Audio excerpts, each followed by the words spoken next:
privilégio estar aqui com vocês outra vez.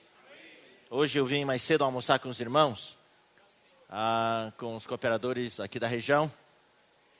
E daí os irmãos falaram, que estavam pensando em ter essa comunhão com os cooperadores já faz algum tempo, sem pressa. Então a gente, depois do almoço, ficou conversando. Todos nós somos muito ajudados. E daí os irmãos falaram que queriam aproveitar também para a gente poder ter uma palavra com a igreja. E também essas reuniões que acontecem cada 2 meses regionalmente. Então dessa vez vai ser lá em Cravinhos. Louvado seja o Senhor. Claro, lá o número de lugares é limitado, então nem todos poderão ir. E a gente estava conversando justamente sobre essas coisas e falando bastante sobre a vida da igreja hoje. O que significa estar na vida da igreja? Para mim, quando falamos da vida da igreja, a igreja de Ribeirão Preto realmente se destaca. Porque foi aqui que tudo começou. Nessa mudança, o começo verdadeiro, na verdade começou bem antes, começou nos anos 60, em São Paulo, em Brasília, em Belo Horizonte, mas realmente deslanchou quando o Senhor começou a sua obra aqui em Ribeirão Preto. Daí houve uma mudança muito, muito forte e o Senhor começou a avançar de uma maneira muito rápida. Então, a igreja de Ribeirão Preto tem muito a ver com o nosso legado, com a nossa história. E nós não podemos ignorar isso. E logo depois da conferência de setembro, houve a primeira conferência regional, daí Miguel e eu estivemos aqui. Eu não sei se vocês se lembram que foi falado naquela reunião. Ali nós revisitamos a visão da igreja. Nós falamos sobre vários itens do que é a igreja, na sua definição. Nós explicamos para os irmãos que hoje na igreja nós temos a palavra da sabedoria e nós temos a palavra do conhecimento. A palavra de sabedoria é principalmente falada pelos profetas, que recebem uma revelação da parte de Deus, recebem uma visão, e eles falam essa palavra a partir do seu espírito. Na verdade, tudo tem que ser falado a partir do espírito. Mas, na palavra de sabedoria, tem a revelação da parte de Deus. É uma palavra inspirativa, que inspira os irmãos. Quando a gente ouve essa palavra inspirativa,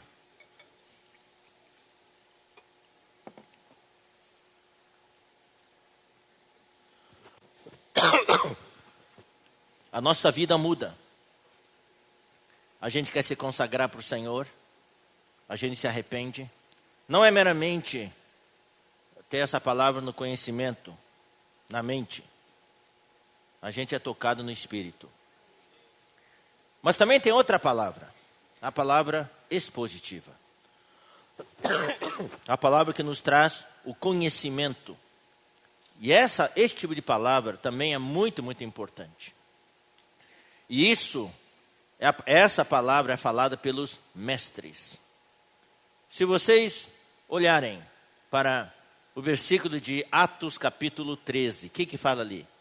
Ali, de uma maneira bastante notável, fala o seguinte: ora, havia na igreja em Antioquia profetas e mestres. Isso é uma igreja normal. Uma igreja normal é uma igreja em que há a palavra de revelação, a palavra de sabedoria. E em segundo lugar, a palavra do conhecimento, a palavra que os mestres falam para ensinar. Então nós na igreja precisamos de inspiração, precisamos de encorajamento. E essas palavras são os profetas que falam. Mas também precisamos de ensinamentos, conhecer a Bíblia, o que significa cada versículo. O que significa, por exemplo, o irmão Pedro Dom, que tem falado muito sobre os ternos afetos de misericórdia. O que significa essa palavra, ternos afetos? No grego é splanknon. Significa entranhas. Eu tenho pregado muito sobre a palavra splanknizomai, que é entranhar. Por isso também existe a palavra entranháveis afetos. Vendo Jesus as multidões, em Mateus 9:35, se compadeceu delas. Então, isso aqui é ensinar. Hoje, na vida da igreja, devemos ter a palavra, devemos estar no Espírito, conhecer o Espírito, mas também nós precisamos da parte humana, da misericórdia, do perdão, do afeto, da afeição, do carinho, da amizade. Tudo isso é a parte humana, que muitas vezes a gente se torna espiritual demais, parece anjo, uma igreja só de anjinhos, né?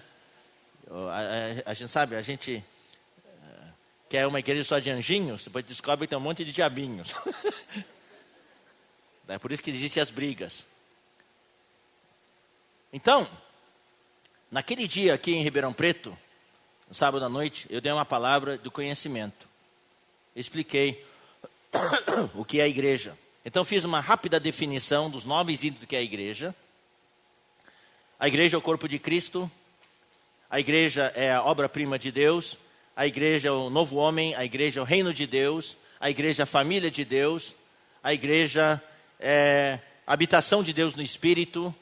A igreja é a noiva de Cristo. A igreja é o guerreiro corporativo, o exército de Deus. E a igreja é o candelabro de ouro. E em todos esses itens, por que Deus revela esses itens na Bíblia para definir a igreja? Em todos eles tem um pensamento central, uma ideia central de que a igreja não se pode dividir.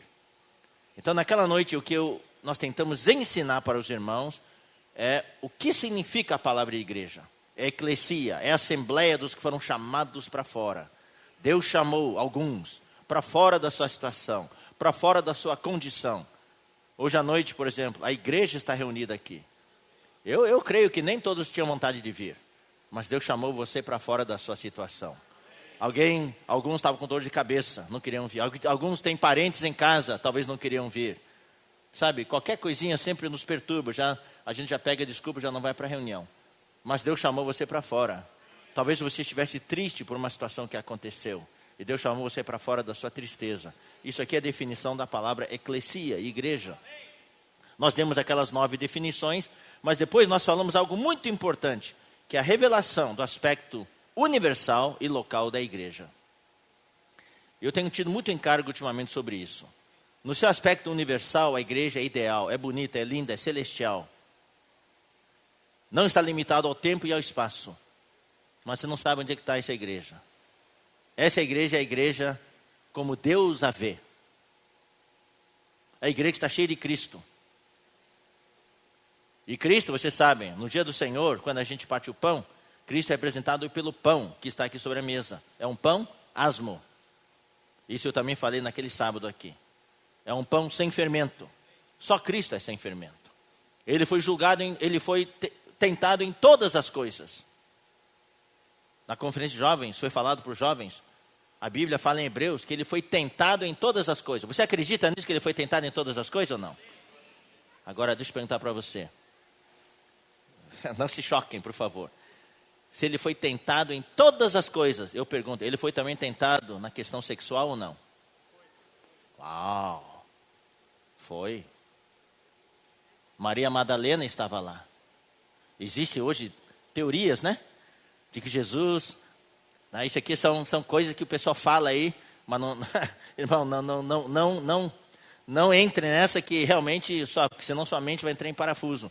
Existem hoje livros que falam que Jesus teve um filho com Maria Madalena, não sei o que lá. Irmãos, eles questionam todos os personagens da Bíblia, é para tirar a nossa fé da Bíblia. Mas a Bíblia fala claramente, ele foi tentado em todas as coisas, mas sem pecado. Por isso que nós temos hoje um sumo sacerdote que pode interceder por nós e pode nos livrar de todas as tentações. Louvado seja o Senhor. Então, Cristo é sem fermento. Aquele pão asmo que está sobre a mesa representa Cristo. Mas e quando chega... E esse Cristo está relacionado com a igreja universal. A igreja dos vencedores. A igreja que está em Hebreus, a igreja dos primogênitos. A igreja gloriosa, sem mácula nem ruga. Mas olha para mim, olha para você. Hoje estamos cheios de mácula e ruga. Por isso nós precisamos hoje da lavagem da água pela palavra, que fala em Efésios capítulo 5. Então, na festa da Páscoa, eles celebravam a Páscoa no primeiro dia, depois 7 dias seguidos, eles celebravam a festa dos pães asmos, sem fermento. 50 dias depois, eles celebravam a festa de Pentecostes. E o que aconteceu no dia de Pentecostes, amados irmãos? O que aconteceu? A igreja foi gerada. A Páscoa representa o dia em que o Cordeiro de Deus foi sacrificado, que o Senhor Jesus foi crucificado. E 50 dias depois, vem a festa de Pentecostes, em que foi gerada a igreja. Jesus foi crucificado, ele ressuscitou e ficou com os discípulos mais 40 dias. Daí falou para eles ficarem em Jerusalém.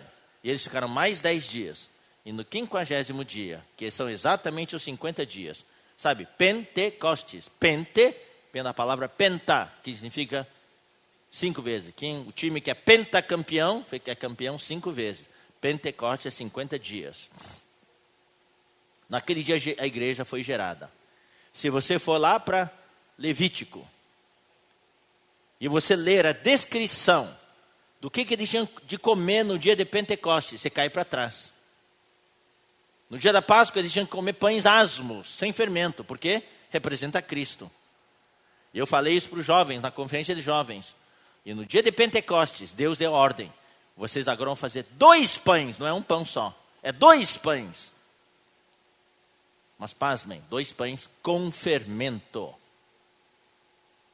Por que é com fermento? Porque o dia de Pentecostes representa o dia em que a igreja foi produzida. E quando a igreja foi produzida, havia 2 povos que compuseram a igreja. E esses 2 povos são representados pelos 2 pães. O primeiro povo era o povo judeu. E o segundo povo era o povo gentio. E por que são 2 pães com fermento? Porque os povos que compõem a igreja são pessoas com pecado, com falhas, com defeitos. Nós fazemos parte desses 2 pães. Só Cristo é sem fermento, mas nós temos fermento. Eu falo isso, irmãos, porque hoje eu vou falar um pouquinho sobre a vida da igreja. Eu falei para os irmãos, essa série de mensagens sobre a vida da igreja, talvez tenha umas 10, 12 mensagens. Então já hoje falar mais uma. A vida da igreja ainda não é ideal. Mas muitos esperam uma vida da igreja ideal. E ficam decepcionados quando vê alguma coisa acontecer na igreja. Daí vão embora. Não fico aqui não. Vou embora. E vai para outra igreja, entre aspas. No começo é uma lua de mel, depois ficam decepcionados de novo. É decepção após decepção. Por quê? Porque a igreja é composta de 2 pães levedados. Mas quem tem a visão da igreja, por isso que eu tenho tanto encargo com a questão da visão da igreja. Quem tem a visão da igreja jamais sai da igreja. Daqui não saio, daqui ninguém me tira.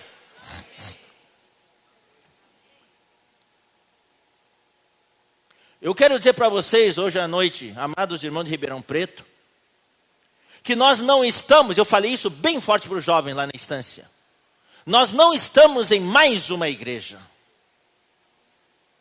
Aqui não é mais uma igreja das 30 mil que existem hoje. Nós estamos na igreja. Esse é o único lugar.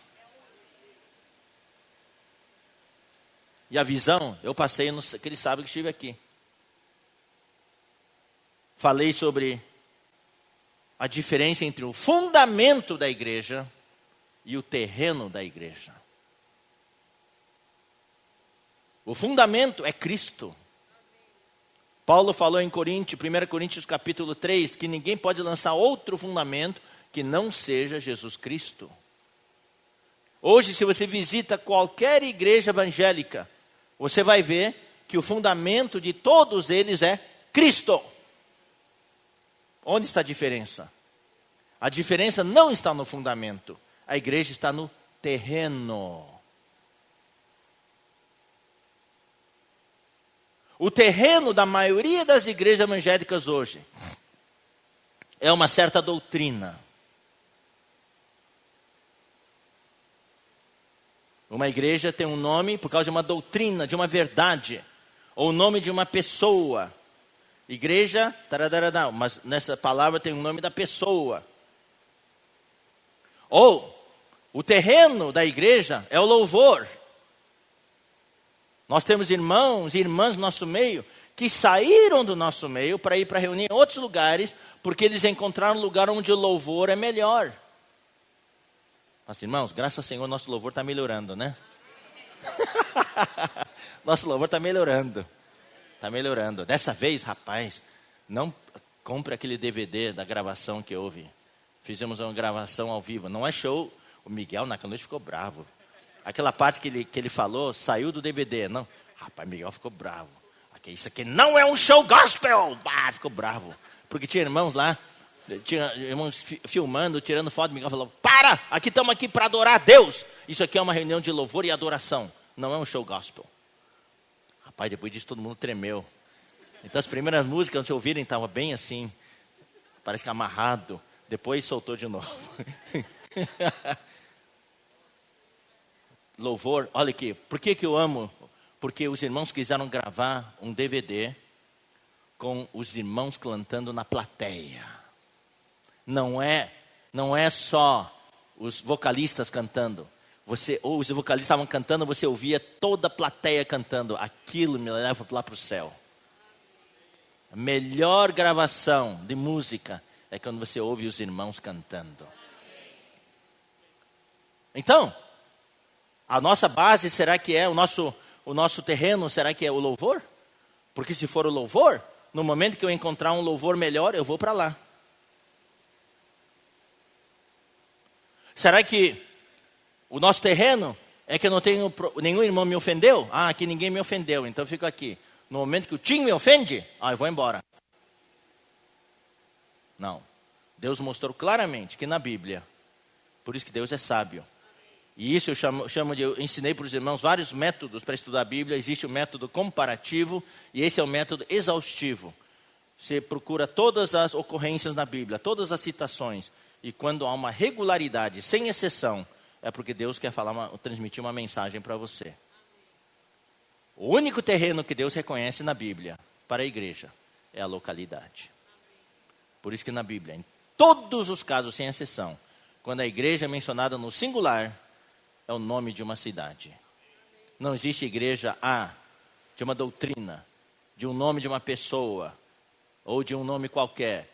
Igreja A, igreja B, igreja C. Não existe. Igreja Alfa, Bravo, Charlie, Delta, Echo, Foxtrot. Não. O nome da igreja. Sempre que a igreja no singular é mencionado, é sempre relacionado a uma cidade. Por quê? Essa é a sabedoria de Deus. Eu não gostei do louvor aqui. Sinto muito. Onde é que você mora? Moro em Ribeirão Preto. Então vai ter que aguentar. Mas os irmãos tratem de melhorar o louvor, tá? Está melhorando. O irmão me ofendeu. Onde que você mora? Ribeirão Preto. Sinto muito. O seu lugar é a igreja em Ribeirão Preto. Quando fala igreja de Ribeirão Preto, não quer dizer só quem está dentro desse local. É aquele que tem a visão de um corpo, uma só igreja. Não existe barreiras entre nós. No passado, irmãos, nós fomos muito arrogantes. Hoje, eu tenho muita paz. No passado, eu não conseguia me reunir com pastores, estar no meio deles. Hoje, eu reúno com eles, tenho uma paz tremenda. Eu sinto que realmente sou um com eles. Isso é uma barreira que o Senhor conseguiu derrubar dentro do meu coração. Mas nós temos a nossa identidade. Isso é importante. Então Deus usou o Antigo Testamento para esclarecer isso. Então quando eu estive aqui, naquele jantar que houve com os pais, eu compartilhei muito forte para os irmãos. A minha viagem para Israel, com os irmãos, no final de novembro do ano passado, iluminou os meus olhos. Eu vi, queridos irmãos, a questão da identidade. Eu vi o que Jerusalém representa para os judeus. Por isso que em Deuteronômio capítulo 12, Deus sempre fala, não é, quando vocês estavam no deserto, cada um podia fazer o que bem parecia, mas quando entrarem na terra de Canaã, não é em qualquer lugar não. Não é o lugar que você preferir, não é o lugar que você escolher, é o lugar que eu escolhi, para ali pôr o meu nome. Lá vocês vão me adorar. Lá vocês vão comer os sacrifícios, as ofertas. E esse lugar, no Antigo Testamento, era Jerusalém. Jerusalém é o fator da unidade do povo judeu. Foi no Antigo Testamento, foi no Novo Testamento no começo, e também foi depois que o povo de Israel foi disperso, depois que Israel e Jerusalém foram destruídos por general Tito, no ano 70 depois de Cristo. Todo Israel foi disperso, os judeus foram dispersos pelo mundo inteiro, até que no ano de 1948, a figueira brotou de novo. O meu pai me contava essa história. O meu avô era um grande homem de Deus, na cidade de Tifu, nas ruas, naquele dia da votação, na ONU, pelo Conselho de Segurança, se Israel seria um país de novo. Todo mundo falava que era impossível, mas meu avô fala assim, a figueira vai brotar de novo. E naquele dia houve um milagre. Os russos, o representante russo, que já tinha declarado que ia votar contra, não sei por que cargas d'água, naquele dia ele votou a favor. Foi uma surpresa. Então, por unanimidade, Israel voltou a ser a nação de novo. Mas Jerusalém não estava nessa terra. Jerusalém estava com a Jordânia. Daí na Guerra dos 6 Dias, eu me lembro, eu era uma criança. Na Guerra dos 6 Dias de 1967, eu tinha 15 anos de idade. Criança não, eu era um adolescente. Eu me lembro, na escola, naquele tempo não tinha televisão colorida, não tinha nada disso. Levava rabinho de pilha. E no intervalo o professor parava tudo para a gente ouvir. O repórter o noticiário, para a gente ouvir. E a gente ficava surpreso. Os judeus, com pouquíssimos homens, estavam afugentando muito mais exército, 20 vezes mais numeroso. Com um tanque, eles perseguiam uns 20 tanques árabes.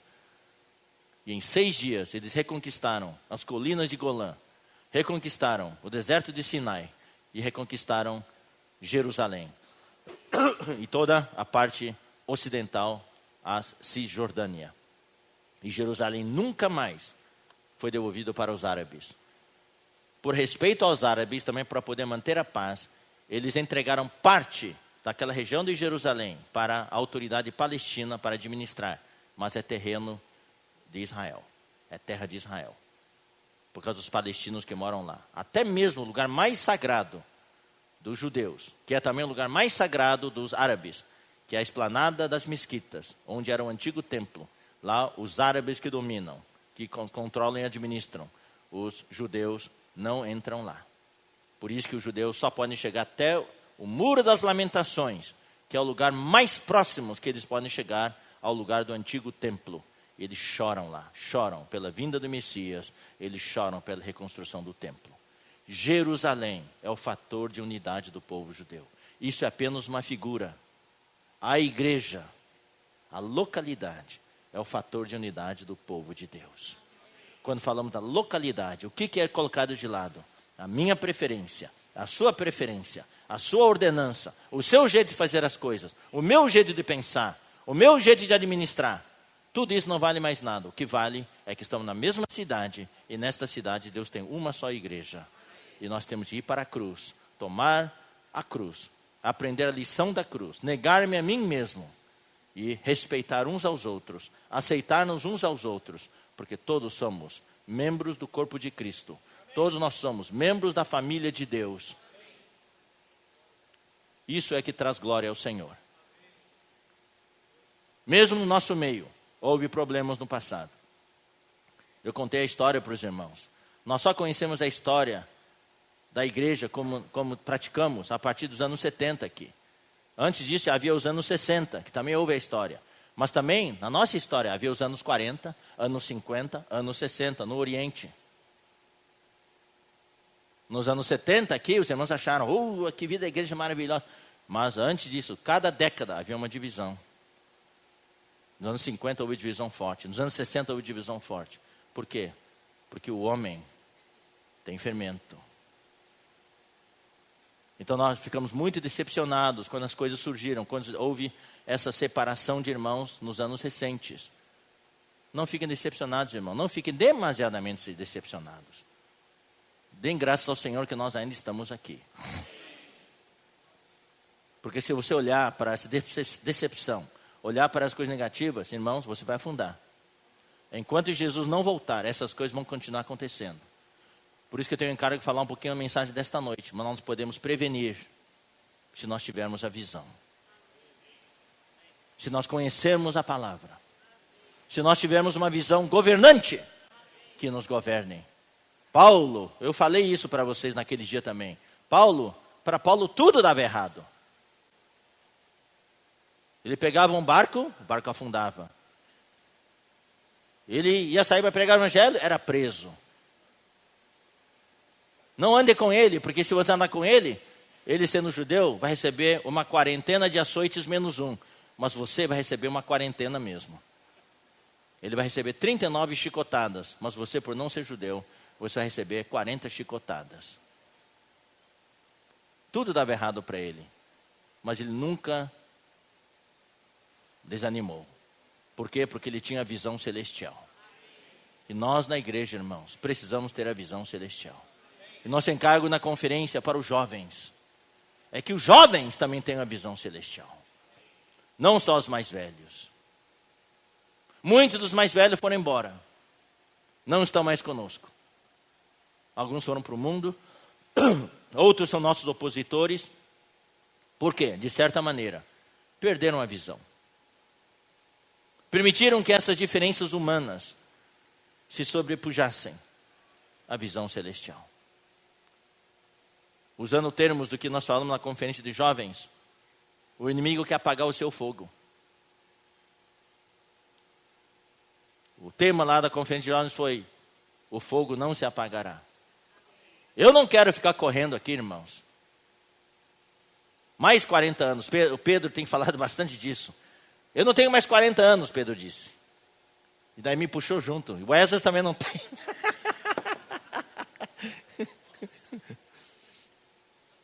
Para ficar dando volta no deserto. Correndo com a tocha sem fogo. Eu corri 40 anos. Mas cadê o fogo? Primeiros 2 anos tinha fogo. Depois 38 anos correndo sem fogo na tocha. Não tem sentido, irmãos. Ou tem sentido? Tem que ter fogo. Eu oro a Deus para que o fogo se reacenda em cada um de vocês. Especialmente na igreja de Ribeirão Preto. Daqui que o fogo saiu. Aqui, usando os termos olímpicos, é como se fosse Olímpia. Daqui que sai a chama, daqui que saiu a chama olímpica. Que Ribeirão Preto volte a ser uma Olímpia espiritual. Que a tocha, a pira olímpica saia daqui. Os irmãos de Piracicaba falaram: o irmão Wesley, você errou, você falou fogo olímpico, chama olímpica. Não é fogo olímpico, chama olímpica, é pira olímpica. Bom, irmãos, vamos ver hoje à noite 1 ou 2 itens. Tem um item na vida da igreja, definição da igreja, que a igreja é o reino de Deus. Então vamos ver um pouquinho sobre isso. Vamos abrir nossas Bíblias em Efésios capítulo 2, versículo 19. Assim já não sois estrangeiros e peregrinos, mas concidadãos dos santos. O que essa frase transmite? O que essa frase denota? Essa frase aqui quer dizer que a igreja é o reino de Deus. Nós não somos pessoas sem um país, sem uma nação. O que é um peregrino? O que é um estrangeiro? O estrangeiro é aquele que está fora do seu país. Quando você viaja, é bom viajar, irmãos. É bom conhecer outros países. É bom estar em Israel. Você não entende nada do que eles falam. É bom estar na Jordânia, comer aquele pão árabe, o pão pita. É bom tomar o suco de romã deles. Mas o bom mesmo é arroz e feijão do Brasil. O bom mesmo é um dia você voltar ao Brasil, ao seu país. Eu me lembro quando a Marginal Tietê era feia. Cheirava mal. Daí naqueles anos iniciais em que eu comecei a servir a obra do Senhor, não tinha muita estrutura. Eu acompanhava o irmão Dong, e às vezes o irmão Dong não ia, me mandava.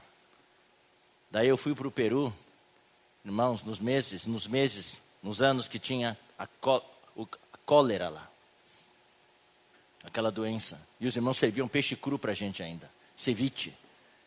Se você não comesse, é o melhor prato deles. Eles preparam com todo o amor e servem para você, e você olha para aquilo e você diz, não vou comer. Você ofende os irmãos, tem que comer. Daí você tem que orar com muita fé. Senhor, santifica este alimento.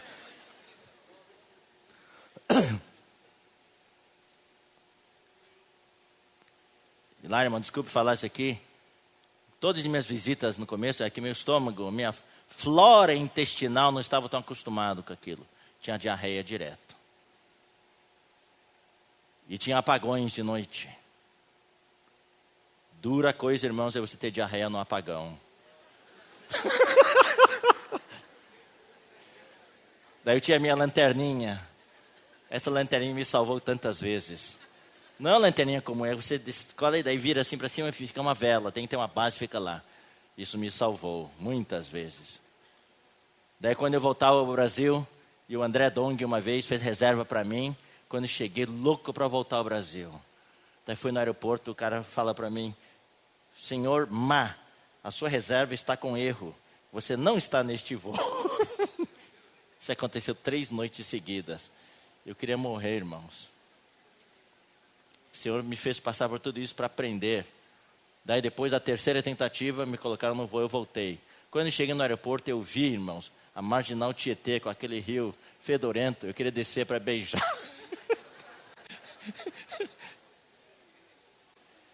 O seu país é o seu país.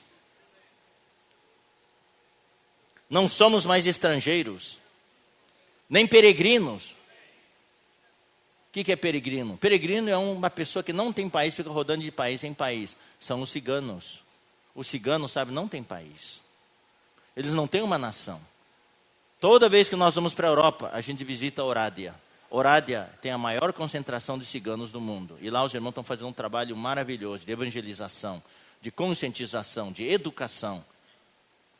Eles não conheciam noções de higiene, noções de estudar, de trabalhar. Então os irmãos fizeram um trabalho humano entre eles, notável. Construíram banheiros, com chuveiros, com vasos sanitários, para eles aprenderem as noções higiênicas. Abriram escolas para eles estudarem. Hoje, já uma geração inteira já estudou, foi para a faculdade, está trabalhando hoje. É um trabalho social incrível. E eles estão reunindo lá. E eles andam de país em país. E onde eles gostam, eles ficam. Não tem um país para eles. Eles são peregrinos. E nós somos estrangeiros e peregrinos? Não, a Bíblia fala claramente. Já não sois. Quando fala já não sois, quer dizer o quê? Que nós éramos. Nós tínhamos uma pátria terrena, mas nós não tínhamos uma pátria celestial. Hoje nós temos uma pátria nos céus. O nosso país qual que é? Nós somos concidadãos dos santos. Concidadãos de que jeito? Nascendo no reino de Deus.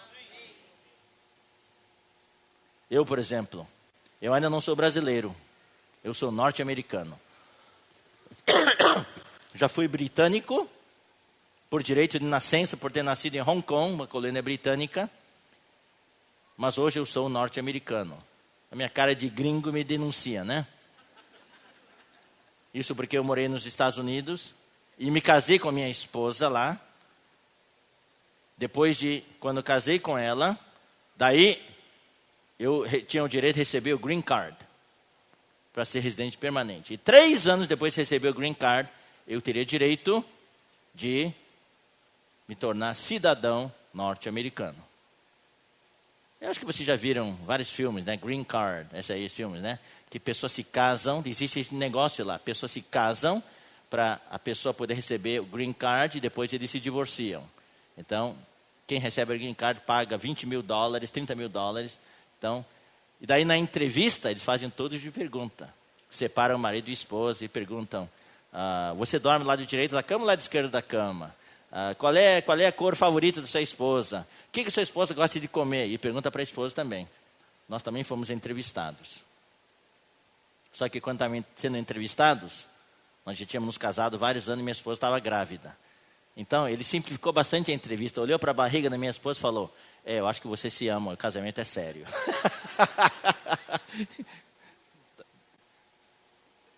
Mas eu me tornei norte-americano por naturalização, não por nascimento. O Miguel é brasileiro, mas ele é brasileiro também por naturalização. Agora, meu filho Daniel, ele é brasileiro de nascença. E nós somos do reino de Deus, do reino dos céus, por naturalização? Ou por nascimento? Nós experimentamos um novo nascimento. Nós nascemos no reino de Deus. Então vamos ler alguns versículos, irmãos.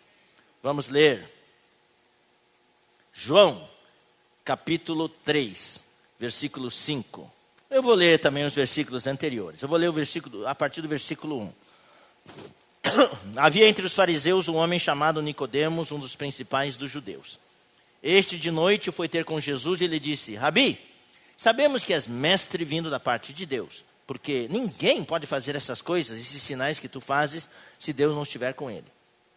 A isto respondeu Jesus, em verdade te digo, que se alguém não nascer de novo, Jesus introduziu um conceito que ninguém entendia. É um conceito totalmente novo, nascer de novo. Não pode ver o reino de Deus. Perguntou-lhe Nicodemos, como é que pode um homem nascer sendo velho? Pode porventura voltar ao ventre materno e nascer segunda vez? Respondeu Jesus, em verdade te digo, quem não nascer da água e do Espírito, não pode entrar no reino de Deus. Para entrar no reino de Deus tem que fazer o quê? Nascer da água e do Espírito, tem que nascer de novo. Então nós nascemos, nós entramos no reino de Deus por nascimento. A igreja é o reino de Deus. Mas não é só o reino de Deus. O reino de Deus é um termo mais amplo, de uma maneira mais específica. Nós estamos no reino de Deus com um objetivo: entrar no reino dos céus. O reino dos céus é mais estrito, é mais limitado. Eu vou explicar e vocês vão entender. Daqui a 2 semanas e meia, daqui a 2 semanas, praticamente, que conferência que nós vamos ter? Na Estância, Internacional na Estância. O seu objetivo é só ir para a Estância? O seu objetivo é qual? Hein, irmão? Não, estou muito espiritual. Vamos falar fisicamente. O seu objetivo é só chegar na Estância? Aham! Muito bom. Irmão Eduardo, muito bom. O objetivo não é só chegar na Estância. O objetivo é entrar no auditório. A Estância é o reino de Deus. O auditório é o reino dos céus. Muita gente muita gente pode entrar na Estância, mas só quem está inscrito com crachá vai entrar no auditório. Tá certo? Entenderam? É isso aí. Ribeirão Preto, eu sei, tem muitos restaurantes. Você quer jantar no restaurante, no sábado à noite, é só aparecer no restaurante?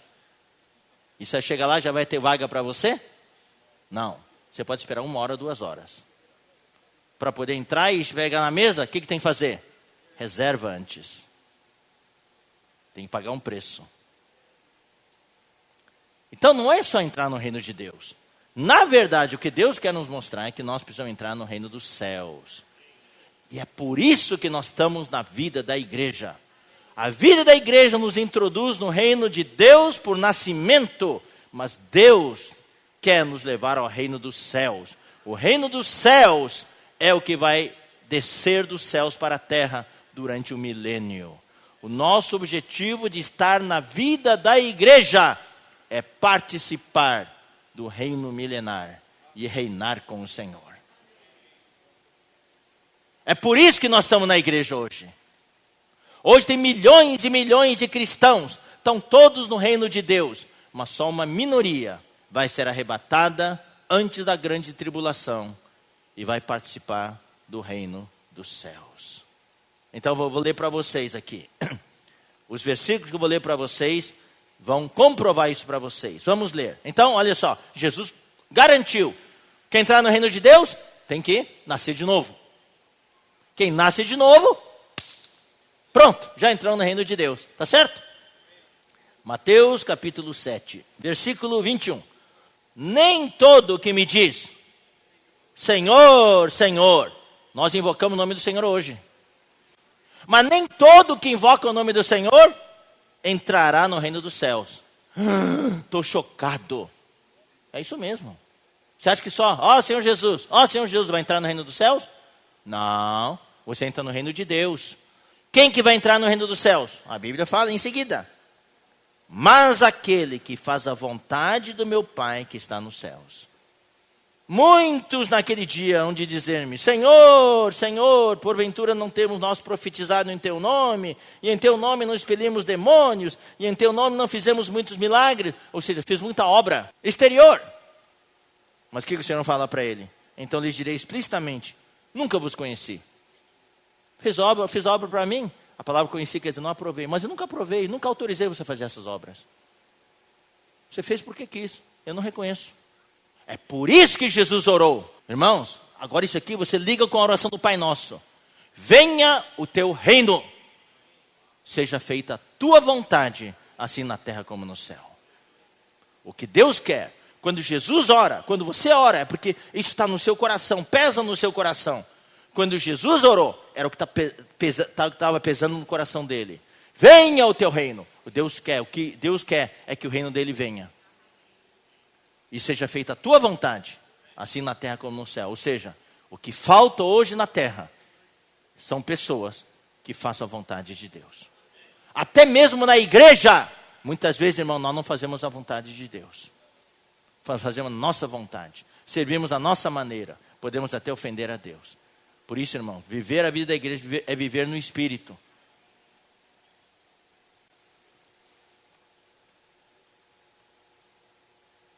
E Jesus também falou.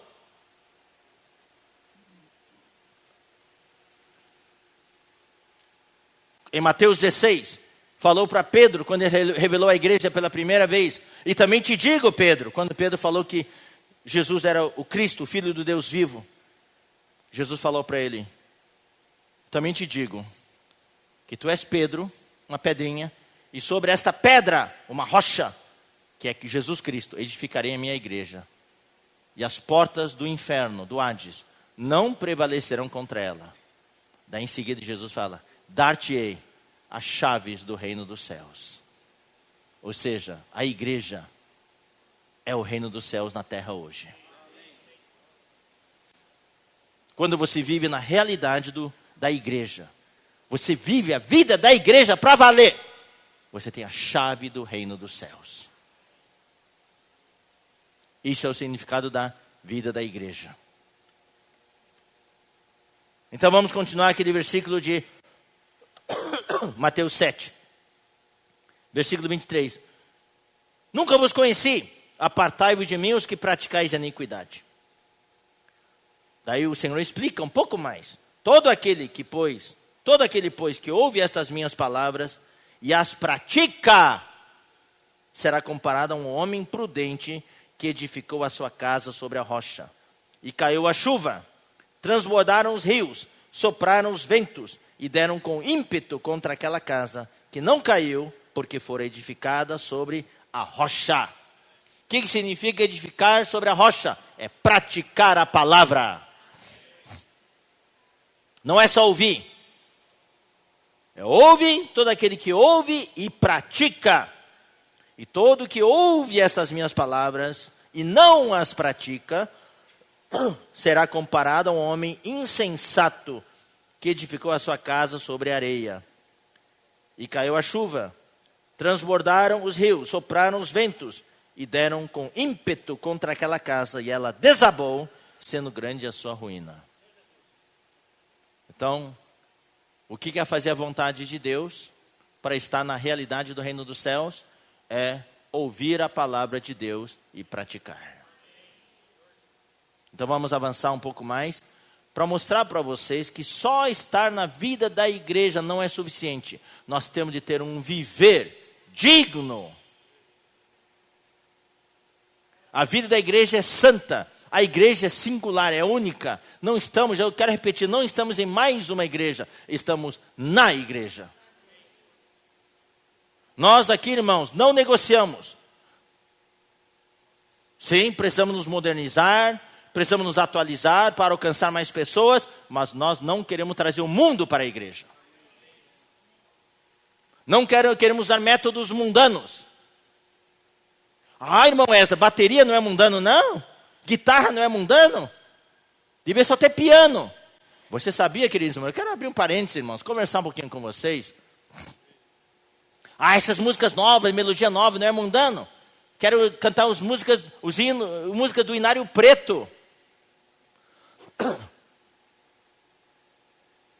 Pesquise um pouco, irmãos, a origem das melodias do Inário Preto. Alguns foram compostos. Foi a composição de alguns lá. Mas era tudo melodia moderna da época. Uma das músicas favoritas dos irmãos é Desde Betânia. Desde Betânia.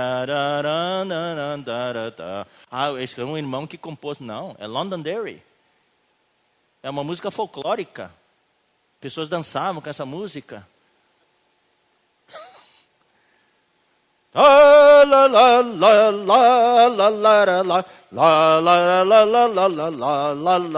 Puxa, isso é adoração ao Pai.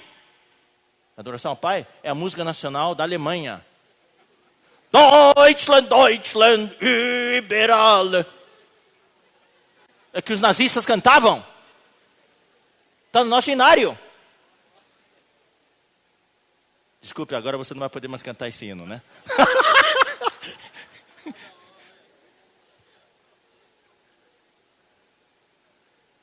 Ó Senhor, teu belo ser ganhou-me.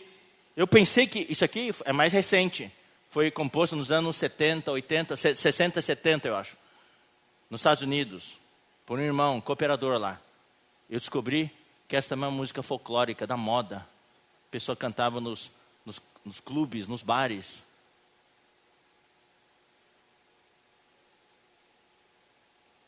Os missionários, quando foram para a China, levaram as músicas europeias. Nenhum chinês sabia cantar. Daí o que eles fizeram? Daí eles adaptaram as músicas para a música caipira do interior da China. Daí a chinesada começou a cantar. Irmãos, o negócio não é que melodia, é alcançar as pessoas. Não queremos trazer o mundo. Você gosta desse hino? Deus está comigo. Você gosta?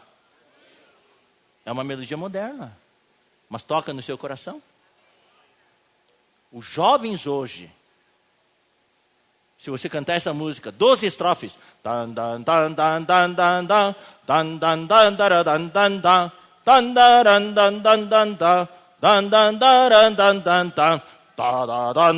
Doze estrofes. Não, nenhum jovem vai querer cantar.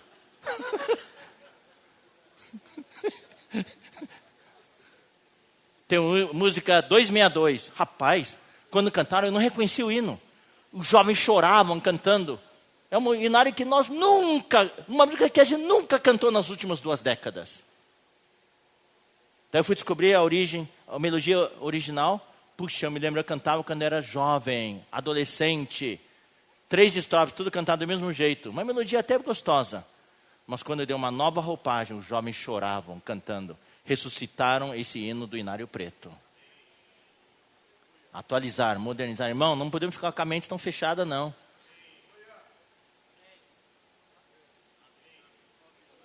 Os Beatles, rapaz, eu me lembro, quando os Beatles apareceram, foi o maior escândalo.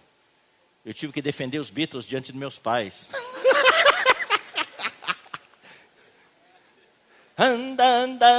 Yellow Submarine, Yellow Submarine. Daí eu falei, oh, papai, olha que melodia bonita. Hoje os Beatles são clássicos, comparado com as bandas que tem hoje. São clássicos, são moderados. Então, irmão, não estamos aqui para defender isso e aquilo. O importante, irmãos, é não ser mundano, não trazer o mundo. O importante é alcançar as pessoas onde elas estão.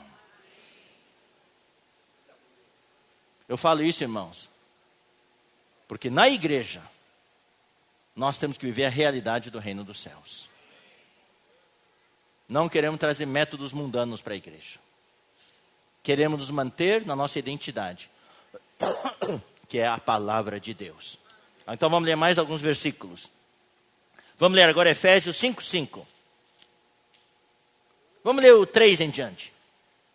Mas a impudicícia, que quer dizer a fornicação, mas a impudicícia e toda sorte de impurezas, ou cobiça, nem sequer se nomeie entre vós, como convém a santos.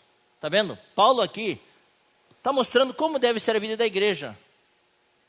Na vida da igreja, em Éfeso, havia fornicação, havia toda sorte de impurezas, havia cobiça.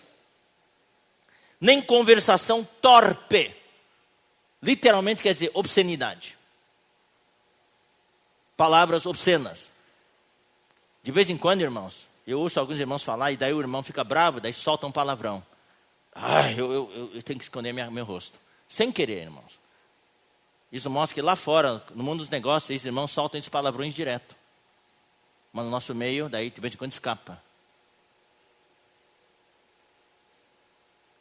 É obscenidade. Nem palavras vãs ou chocarrices. Chocarrices são gracejos, piadas maliciosas. Coisas essas inconvenientes. Antes, pelo contrário, ações de graça. Daí, Paulo adverte. Sabei, pois, isto. Nenhum incontinente, nenhum fornicário, ou impuro, ou avarento, que é idólatra, tem herança no reino de Deus, de Cristo e de Deus. Ou seja, Paulo não estava falando para incrédulos, ou estava? Paulo estava falando para a igreja em Éfeso, irmãos da igreja em Éfeso. Falou, cuidado. Se vocês praticam essas coisas, você pode estar na igreja, mas vocês não vão herdar o reino de Cristo e de Deus. Os irmãos viram? Quando fala herdar, irmãos, aí isso se refere ao reino dos céus. Você pode estar no reino de Deus, mas não herdar o reino de Deus, tá? Herdar o reino de Deus tem a ver com esse negócio do reino dos céus. Você nasce no reino de Deus por nascimento, pelo novo nascimento. Mas para entrar no reino dos céus, você tem que fazer a vontade de Deus, do Pai que está nos céus. Vamos ler agora também, irmãos. 1 Coríntios 6, versículos 9 a 11. Ou não sabeis? Não sejam ignorantes, Paulo estava dizendo. Você tem que saber uma coisa. Vocês não sabem que os injustos não herdarão o reino de Deus? Que injustos são esses? Os injustos incrédulos? Não, os injustos que estão na igreja. O que é um injusto? Está bem claro. A justiça aqui significa fazer a vontade de Deus. Buscai, pois, em primeiro o seu reino e a sua justiça. E todas essas coisas vos serão acrescentadas. Fazer a justiça de Deus é fazer a vontade de Deus. Não vos enganeis, nem fornicários, nem idólatras, nem adúlteros, nem efeminados, nem sodomitas, que são os homossexuais, nem ladrões, nem avarentos, nem bêbados, nem maldizentes, nem roubadores herdarão o reino de Deus. Ou seja, Paulo estava dizendo para eles, Coríntios, cuidado, No meio de vocês existem irmãos que estão em fornicação. Existem irmãos que estão adorando ídolos. Existem irmãos adúlteros. Existem irmãos efeminados, sodomitas, homossexuais. Tem irmãos que são ladrões. Tem irmãos avarentos. Ah, irmãos, quando fala ladrão, ou homossexual, ou fornicário, ou adúltero, ou... E avarento, que ama o dinheiro. Ah, daí pega mais maioria, né? Nem bêbados. Opa. Nem maldizentes. Aí pega um monte de gente. Maldizente é falar mal dos outros. Mas em Ribeirão Preto eu sei que ninguém fala mal de ninguém. Aqui é uma igreja muito especial. Ninguém fala mal de ninguém aqui. Se você fala mal de outro, está nessa categoria. Nem roubadores herdarão o reino de Deus. Para herdar o reino de Deus, irmãos, o negócio aperta. Por isso que eu tenho esse encargo. Não é só dizer, nós somos a igreja, estamos na vida da igreja. Não, a vida da igreja tem um significado. É viver na realidade. Por isso nós precisamos ajudar uns aos outros. Você me ajuda, eu te ajudo. Eu preciso de ajuda, irmãos. Eu preciso de ajuda. Se um dia eu estar falando com alguém, daí eu falar que o irmão fulano, irmão, não vamos falar mal dos outros. Ah, obrigado, irmão. Mas o versículo 11 é um encorajamento. Tais fostes alguns de vós. Mas não são mais, graças a Deus. Mas vós vos lavastes. Mas fostes santificados. Mas fostes justificados. Em o nome do Senhor Jesus Cristo e no Espírito do nosso Deus. Vamos ler mais um versículo. Vamos ler Gálatas. Gálatas 5, 19 a 21. Ora, as obras da carne são conhecidas. E são prostituição, impureza, lascívia. Oh, terrível. Tudo isso aqui é terrível. Idolatria, feitiçarias. Oh, terrível, terrível. Agora os outros, não é tão terrível assim. Por quê? Porque a gente pratica. Inimizades. Tem inimizade aqui? Tem algum irmão, alguma irmã que não conversa com outro? Porfias. Barreiras, contendas. Ciúmes. Tem ciúme aqui? Iras, discórdias, brigas, porque não concordam. Dissensões. Formam partidos. Não concordam com aquilo, daí critica, fala mal. Facções, daí facções são as panelinhas. As panelinhas da igreja. Invejas. Você tem inveja de alguém? Eu estou na igreja 20 anos, irmão, não me colocaram num lugar de destaque. Aquele irmão entrou 5 anos e está no lugar de destaque. Tenho inveja. Bebedices. Glutonarias.